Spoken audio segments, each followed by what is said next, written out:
రాష్ట్రంలోని జహీరాబాద్ లో industrial smart city ఏర్పాటుకు కేంద్ర కేబినెట్ ఆమోదం తెలిపింది.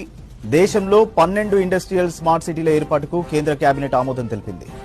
దీనికోసం మొత్తం 28,602 కోట్ల రూపాయలు కేటాయిస్తున్నట్లు కేంద్ర మంత్రి అశ్విని వైష్ణవ్ తెలిపారు.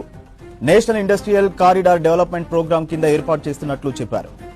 వీటిలో తెలంగాణకు 1, ఆంధ్రప్రదేశ్కు 2 కేటాయించామన్నారు. తెలంగాణలోని జహీరాబాద్, ఏపీలోని ఓర్వకల్లు, కొప్పర్తిలో ఇండస్ట్రియల్ స్మార్ట్ సిటీస్ ఏర్పాటు చేయనున్నట్టు చెప్పారు అశ్విని వైష్ణవ్. రాష్ట్రంలోని జహీరాబాద్ లో ఇండస్ట్రియల్ స్మార్ట్ సిటీ ఏర్పాటుకు కేంద్ర కేబినెట్ ఆమోదం తెలిపింది. దేశంలో 12 ఇండస్ట్రియల్ స్మార్ట్ సిటీల ఏర్పాటుకు కేంద్ర కేబినెట్ ఆమోదం తెలిపింది. దీనికోసం మొత్తం 28,602 కోట్ల రూపాయలు కేటాయిస్తున్నట్లు కేంద్ర మంత్రి అశ్విని వైష్ణవ్ తెలిపారు. National industrial corridor development programme కింద ఏర్పాటు చేస్తున్నట్లు చెప్పారు.